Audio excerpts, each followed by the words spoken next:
think it's ultimately about whether or not we want politicians to act on tough decisions. Well, I really think it's the future of the state. Wisconsin's historic recall elections the day after tomorrow. We'll sum up a furious 4 weeks next on For the Record. Good morning, I'm Neil Heinen. We've never experienced anything like it. In about 45 hours, voting begins in 6 recall elections. The biggest one, obviously, the rematch between Governor Scott Walker and Milwaukee Mayor Tom Barrett. The political panel this morning consists of Progressive Magazine political editor Ruth Conniff, Wisconsin Grocers Association President Brandon Scholes, and WisPolitics.com President Jeff Maris. And thank you all for joining me this morning. All right, so let's concede that it's unlikely that the campaigns are going to take the next 40 hours off and just kind of rest, as intense as it's been. But let me split it up just a little bit, Ruth, and ask you, what does Tom Barrett do now the rest of today and tomorrow? Where does he go? What does he target? What's the message? Well, the message is get out the vote. I mean, clearly this is an election that now, in spite of this big TV ad war that we've seen up till now, is all about getting people to the polls. And whichever side gets the most people to the polls is going to win. So, you know, it's really motivating people, like we saw with Bill Clinton coming and having these big rallies, and just trying to hit as many areas of the state as he can, and to send his surrogates out to get people to drive their minivan to the nearby apartment complex and load up people who might not otherwise get to the polls and vote. The most populous areas of the state, or specific areas that they will target because they know there might be some undecided voters there? I think it's not just undecided voters, it's also getting the base out. Because as we saw in the Clappenburg race, right, Milwaukee's turnout was actually quite low compared to Dane County. And so I think that there's going to be a big focus there, particularly trying to motivate people and convince them they have a real stake in this. And so, you know, getting the base out. Clappenburg lost, though, by 2 votes in each precinct across the state. So, you know, every single vote is going to be important. And I think they've been trying to talk to the undecideds, but now it's just really getting everybody out to the polls. I keep thinking that there are undecided voters. There probably are no undecided voters. Brandon, what does Governor Walker do here in the time remaining? You know, everything's in place. I mean, you know, for the last day or two, it's all about retail. It's about pushing your supporters. It's about making sure that, you know, everything is going to be set and running. And you know, even today, there's going to be people getting calls saying, remember to vote, remember to vote, remember to vote.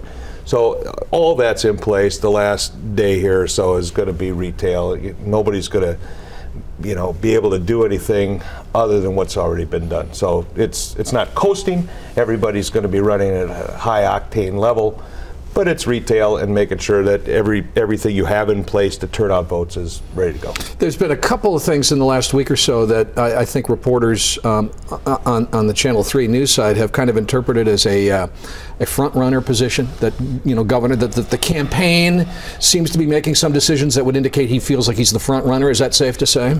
Well, I think if you look at it overall, incumbents have an advantage going in. So that's one piece.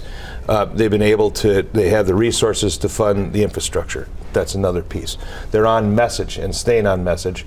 And I think for the polls that you look at, you could see that they've moved people to their message. And you know, those numbers are there. You never take it for granted. You try and not get that front runner status out there in a close election. But, you know, I think Walker has always run as, you know, as he's defending his record and his reforms are working. That's what his message is. That's what it's there. So, you know, it's nice to have that, and it's nice to have people say it is. He's been ahead in all the polls. Barrett's not been able to pick up a poll where he's had a lead. So, you know, he's going to have a front runner status. But I don't see any evidence that his campaign, people that are running it, and the people around the state are taking anything for granted. Jeff, either of the debates offer anything significant, anything of value to the campaigns or to the voters, for that matter? Well, I think they illustrate what's at stake. You know, debates are important. They're important for the public to know, to see the candidates side by side. I think that's a basic. The other thing is, in close elections, they're generally important, especially if an incumbent makes a big mistake. Now, in these 2 debates, you know, Walker made no big mistake. You know, Barrett was very aggressive, and I think showed fire the Democrats didn't really see in 2010.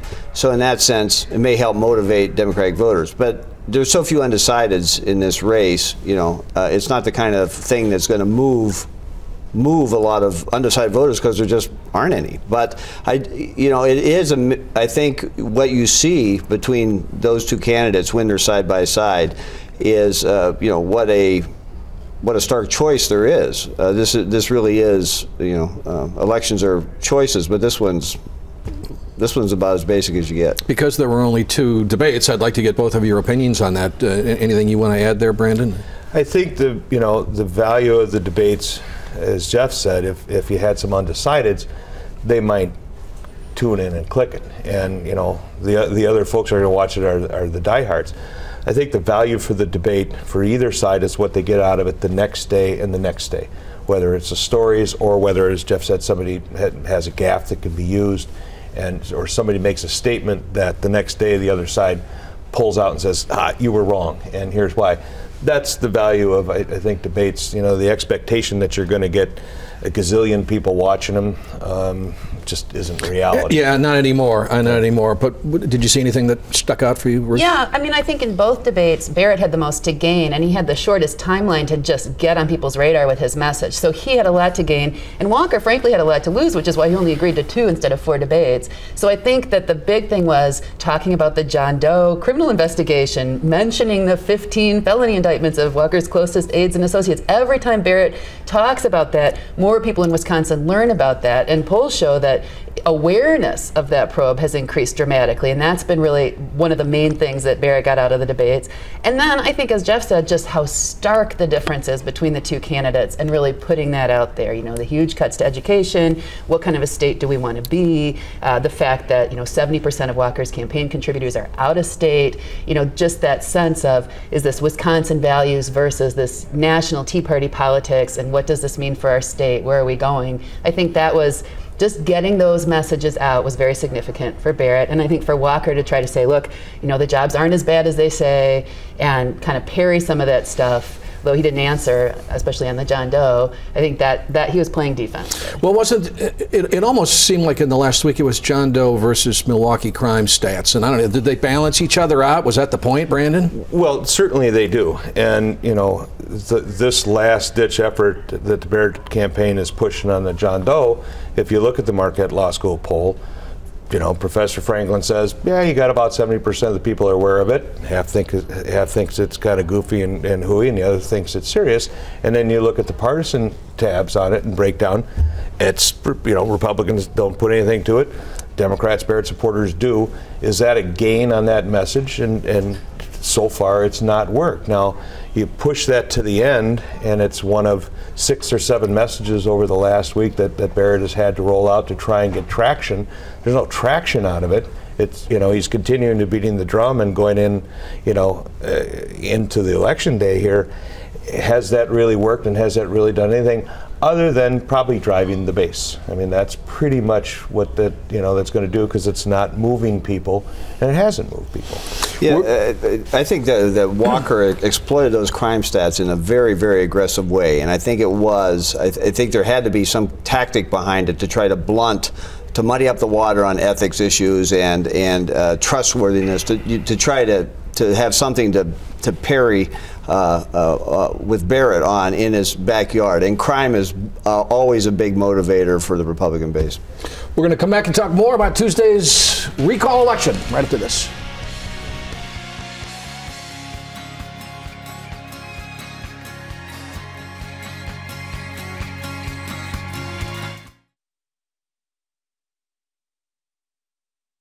He's running a commercial right now that shows a dead baby. He shows a picture of a dead baby. I mean, this is Willie Horton stuff. You tell me whether you think I had anything to do with that. No, I'm asking you to reveal. I'll tell you right now, I had nothing to do with that. Look at that commercial. No, but you should be ashamed of that commercial, Scott Walker. No, but the reason we're pointing that out is all throughout the primary campaign, you told the people of this state one of the key reasons they should vote for you is because your leadership in the city of Milwaukee brought about a drop in violent crime. So let's talk about murders. It says the violent crime has not gone down. We were just talking during the break. Jeff says it's one of the better gubernatorial debates he's seen. Ruth Conniff, the the political editor for The Progressive, is with us, along with the Wisconsin Grocers Association President Brandon Schultz and WisPolitics President Jeff Mayers. I hadn't seen a lot of the debate last night. I just saw a couple of things that were on our channel this morning. They got at it, huh? That was probably one of the biggest moments of the debate, what we just saw there. And I think that was powerful, because I think Scott Walker does, in fact, know that it is a Willie Horton tactic and outrageous to try to tie Tom Barrett to this murdered baby in Milwaukee. And when I heard the ad, I was taken aback. I mean, there's been a lot of talk about it, I think, among people who are thinking, wow, that is really a low blow. And I don't think that Walker was effective in trying to pivot from the John Doe investigation and the felonies, committed by his staff and close associates, to the fact that a baby was murdered and somehow that's related to Tom Barrett. So I actually thought that was a really big moment for Barrett, who people worry is a little, soft-spoken and a nice guy, to really come out swinging on that. I thought it was quite dramatic. But I don't think he moved the needle on it. I thought Walker took it, said fine, and went right back to message. And, Barrett's anger just kind of hung there. And, he tried to bring it back, and he just couldn't move. I mean, and Walker has done that all through the campaign. He has been on message. He's talked, where he wants to go, and he's not been driven by these different bombs that, that Mayor Barrett has tried to throw.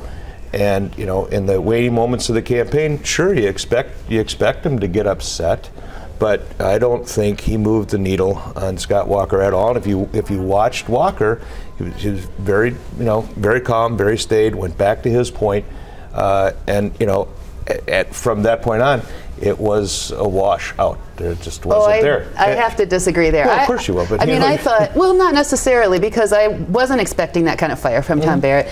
But I do think that the other thing that really stuck out of that exchange was when Tom Barrett said, okay, we may have felons in Milwaukee, but you make a practice of hiring felons. And I thought there was a real kind of blanch on Walker's part from that. He really doesn't want to go there. He will not answer the question about releasing emails. It was such a misstatement that, I think everybody kind of said, what? You hire felons? Of course he did. Because when he hired those people.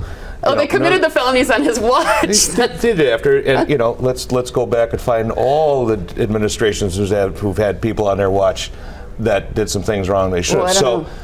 But Walker again on this John Doe has said, here's where we are, here's what we've done, and all the stuff that Barrett has tried to throw at him just hasn't stuck. And again, it's coming out where people say, I either believe it or I don't, and from a issue that is going to change the election, it simply isn't there. Let me bring up something that Barrett didn't throw at him, that just kind of came up, because I thought this was interesting, and maybe it's again the idea that there are so few undecideds, but the exchange with Diane Hendricks, the divide and conquer exchange, this sort of died down. I mean, Barrett has used divide and conquer, but it didn't seem to have the impact.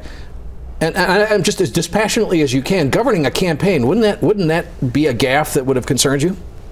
Yeah, and well, you look at every statement that's made, and you have to be able to respond to it. I think the way Walker responded took whatever traction Barrett hoped to gain out of that away. But if you go back and look at all of the attacks that Barrett has thrown during this campaign, it's been one or two a week. And he doesn't have the horsepower to make it stick. And if it's not sticking, they're moving to the next one to find something, to find something, to find something. And you just can't put an issue out there for 2 or 3 days and hope that drives the campaign traction. It wasn't driving, they went off it, they went to the next one, and the next one, and the next one. Yeah, on that particular point, the divide and conquer, let's just remember when that happened. That happened on the eve of the Republican convention in Green Bay. Walker made news on jobs at the convention, and then came the new DWD numbers that week. So, rarely does anything happen by accident in campaigns.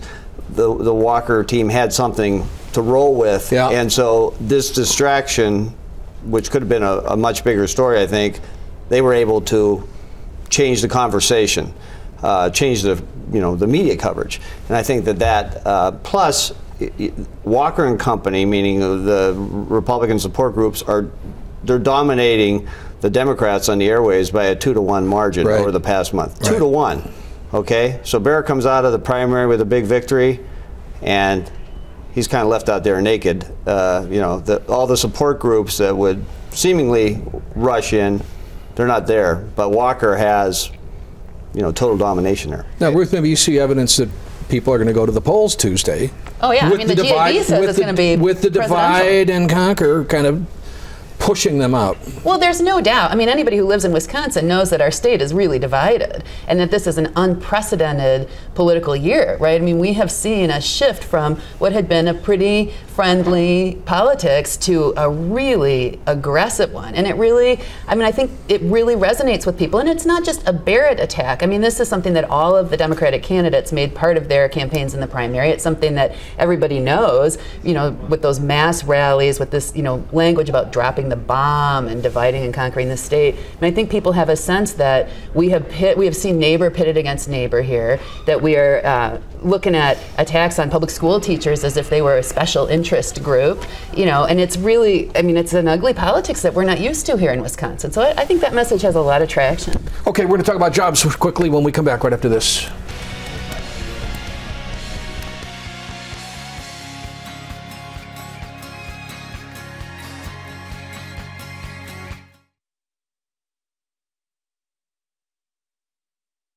Is using your numbers, we're dead last in the Midwest.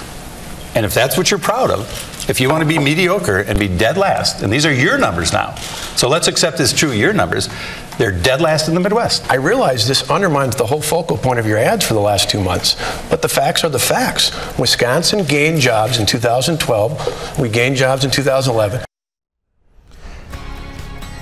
Jeff, isn't it likely voters are going to go to the polls the day after tomorrow without any idea what job numbers are accurate? I mean, that's exactly the point, Neil. Walker, okay, Scott Walker is, I'm saying this in a complimentary way, he is total robo candidate, okay? I mean, you know, get the talking points, say it again and again, keep saying it, you need to confuse an issue, come, you know, drive home this point. You know, did they, you know, fudge the numbers or come up with them? That's a you know, political talking point. But what it does is muddy the waters on the jobs issue. It undermines, you know, a major driving point of Barrett. So this comeback that Barrett has, we're still dead last. Well, you know, that message wasn't driven home fast enough and hard enough when Walker first came out with those numbers.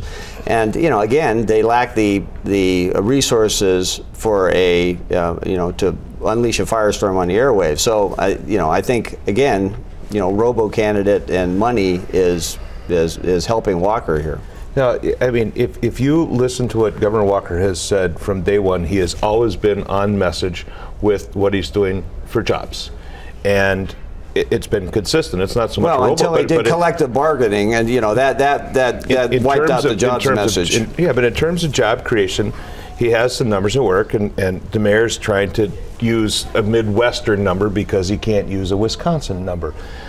Walker has had a stronger message on jobs and job creation and what he's doing, and that is evidenced through Marquette's polls, where it shows that people at one point thought Wisconsin was losing, and now you see that number has changed. If you go and look at it in the state and the questions that Franklin asked, people do believe there's a sense of moving forward. This state has a people, 52 or 54% think Wisconsin's moving in the right track, in the right direction.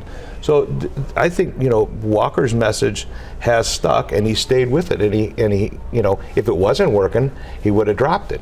But it is Walker had some really bad luck on this issue, though, because he came into office. Had some real bad luck on this issue. But you have to concede, he came into office saying he was going to create 250,000 new jobs. Immediately, the Bureau of Labor Statistics started putting out reports with Wisconsin ranking at the bottom of the nation month after month after month.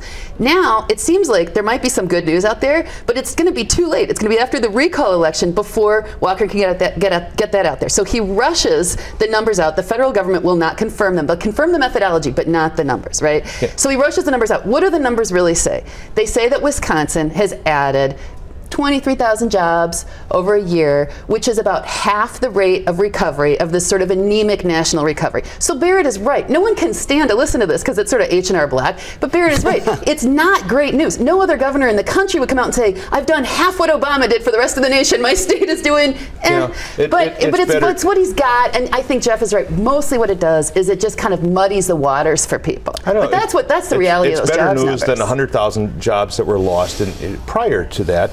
And Walker comes into a national recession, and he is moving job numbers. Well, he comes into a national recession and does half as good as Obama. But everybody would love to have better numbers than that. I don't think the president's had a stellar performance going on here, but Walker's got numbers that backs up what he says. If you like Walker, you should love Obama because he's done twice as well for the nation as Walker has, according to these unconfirmed reports. The best he can do for himself.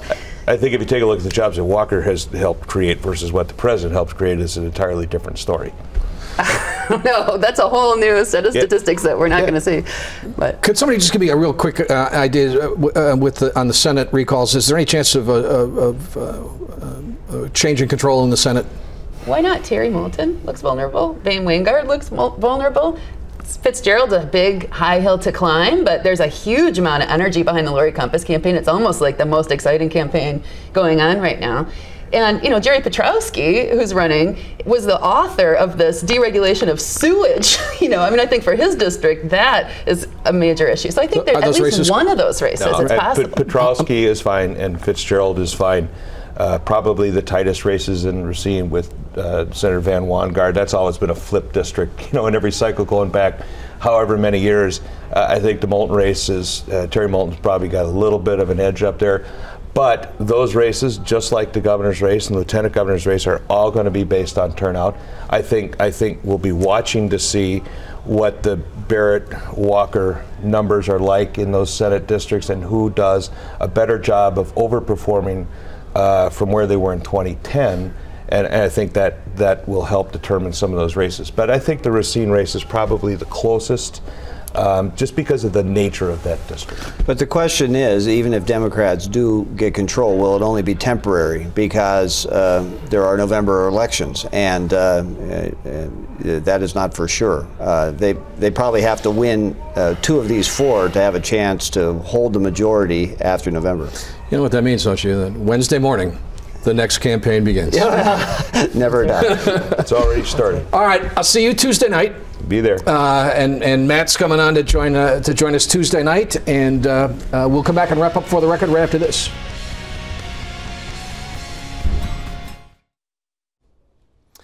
Well, it was our preview of this week's recall election vote on Tuesday. Watch WISC TV's live coverage later that night, beginning at 8 p.m. Then come back here next Sunday. We'll recap what happened on Tuesday, what it means for Wisconsin, and what it means for the nation. Thanks for watching. See you next Sunday.